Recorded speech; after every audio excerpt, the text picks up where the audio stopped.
পরিযায়ী শ্রমিকদের সম্মান জানিয়ে মমতা বন্দ্যোপাধ্যায় পরিযায়ী শ্রমিকদের জন্য বিশ্বকর্মা পুজোর দিন ছুটি ঘোষণা করেছেন।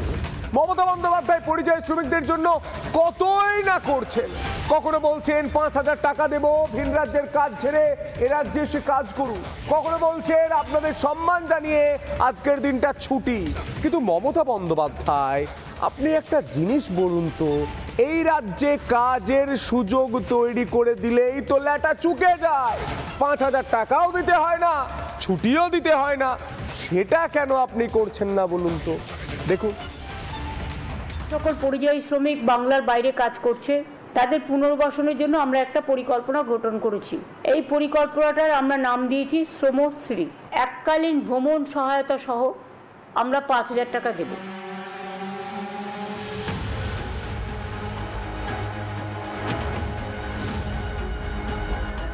পরিযায়ী শ্রমিকরা বাংলায় ফিরলেই ৫,০০০ টাকা, সঙ্গে আরও সুযোগ সুবিধা ঘোষণা করেছিলেন মুখ্যমন্ত্রী। এবার আবার নতুন ঘোষণা। এক্স হ্যান্ডেলে মমতা ব্যানার্জি লেখেন, এবারে আমরা পরিযায়ী শ্রমিকদের সম্মান জানিয়ে বিশ্বকর্মা পুজোতে রাজ্য সরকারি ছুটি ঘোষণা করছি। চমকে গেলেন তো? ঠিকই পড়লেন, পরিযায়ী শ্রমিকদের সম্মানার্থে নাকি রাজ্য সরকার বিশ্বকর্মা পুজোয় পূর্ণ দিবস ছুটি দিচ্ছে।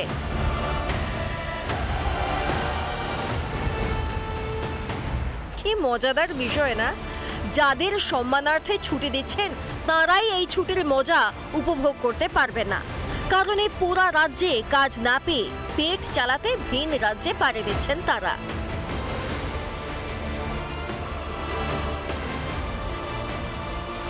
পরিযায়ী শ্রমিকদের জন্য বড্ড মন কাঁদে মমতা ব্যানার্জির।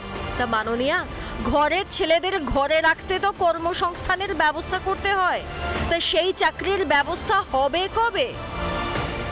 তত লাভ, অর্থনৈতিক উন্নতি হয়, কারণ পশ্চিমবঙ্গে কোনো প্রোডাক্টিভ কাজকর্ম কোথাও কিছু হয় না, বরঞ্চ যদি ছুটি টুটি হয় তাহলে ইলেকট্রিক বিল টিল এগুলো বাঁচে। বিশ্বকর্মা ছুটি শুধু পরিযায়ী শ্রমিকদের জন্য কেন, বিশ্বকর্মা ছুটি আমাদের সমস্ত পশ্চিমবঙ্গের সকল শ্রেণীর মানুষের জন্যে ছুটি করতে পারছেন।